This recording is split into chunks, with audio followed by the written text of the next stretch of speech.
Šīs dienas sērijā T1 fungicīds, kas ir tava lauka apdrošināšana. Pirmo fungicīdu likt tiešām spēcīgāku. Salīdzinājām Kapolo Reviju pret ģeneriķu risinājumiem. Rezumējot šo visu, galvenais kādu fungicīdu tad izvēlēties. Nu, ko tur uzkāp? Ejam filmēt. Gribēju lauku no augšas pastīties. Ļoti labi izstās. Nu, labi, tu apdrošināts vismaz esi, tagad 3 metri jākrīt. Un runājot par apdrošināšanu, šīs dienas sērijā T1 fungicīds, kas ir tava lauka apdrošināšana.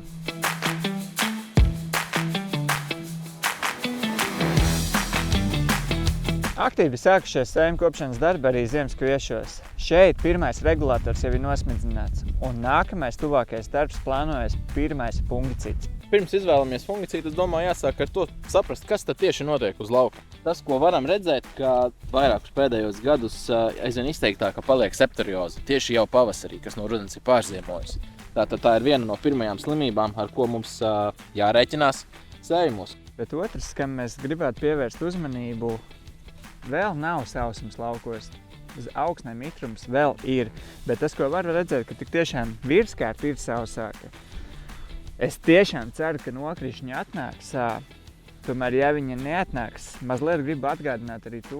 Tās atziņas, ko mēs guvām sausajos gados, kas bija 18. kas bija 23. gads, kurā patiesībā iezīmējies tieši pirmā fungicīda nozīmīgums.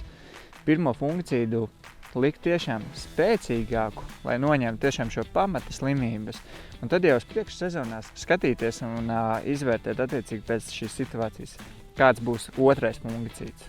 Un atceries pagājušā gada izmēģinājumus, kad salīdzinājām Kapolo Reviju pret ģeneriķu risinājumiem, un lai arī šķietami lētāk risinājumi, bet lietojot Kapolo Reviju, mēs ieguvām lielāku ražas pieaugumu, kas rezultējās tikai no T1 fungicīda vairāk kā 40 eiro no hektāra lielāka peļņa.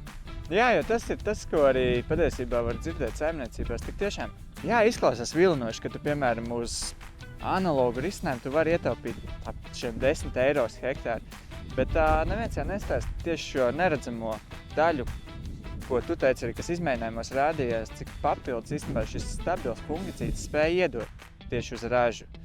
Un tad, ja salīdzinām vienkāršās vienībās, pareiķināsim tīri uz kalkulātoru. 4000 hektāru globāli, vai ne? 10 eiro. Jā, vilinoši 40 000, tas ir aptuveni viena džipa vērtībā, Škoda Kodiaq. Bet faktiski tas, ka tu iespējams zaudē sezonas laikā līdz pat 3 Kodiaqiem, to neviens nestāst. Tādēļ es tik tiešām aicinātu arī jūs izvērtēt un atbildīgi izvēlēties pirmo fungicīdu, balstīt savu izvēli uz šeit Latvijā pārbaudītiem risinājumiem, kuriem ir aizmugurē gan izmēģinājumi, gan ražas dati. Kā piemēram jau mūsu ilgadējais izmēģinājums Baltijas izmēģinājuma centrā. Jau 5 gadus esam pārbaudījuši pasu fungicīdu tehnoloģiju. Ir bijuši gan sausuma gadi, gan pārmita mitruma gadi, gan arī agronomiski labvēlīgi gadi. Un tas, ko esam secinājuši, vidēji 5 gados iegūtais ražas pieaugums ir gandrīz vesela tonna, 0,93 tonnas no hektāra. Respektīvi, tas pierāda, lietojot pasu fungicīdus, mēs iegūstam ražas pieaugumu, kas atmaksājas. Rezumējot šo visu, galvenais kādu fungicīdu tad izvēlēties. Mūsu rekomendācija – kvieši, kas ir sēti pēc optimāla priekšauga, teicams risinājums būs balāja. Un ja kvieši sēti pēc kviešiem, tātad augsts celtamplanku mainības risks, izvēlamies pārbaudīt to priekšsoru ar kurbatūru. Savukārt risinājums, kas dara gan kviešiem, kas ir sēti pēc optimāla priekšauga, gan kviešiem, kas sēti pēc minimālās augsts apstrādes vai kvieši pēc kviešiem, un savukārt, ja vēl ir risks ar miltresu, tad teicams risinājums būs Kapolo Revija. Tā, labi, man ir augsts. Beidzam? Ļoti labi, Mārka, tu to pieminēji, jo pat šādos laikapstākļos Revisola produkti strādās.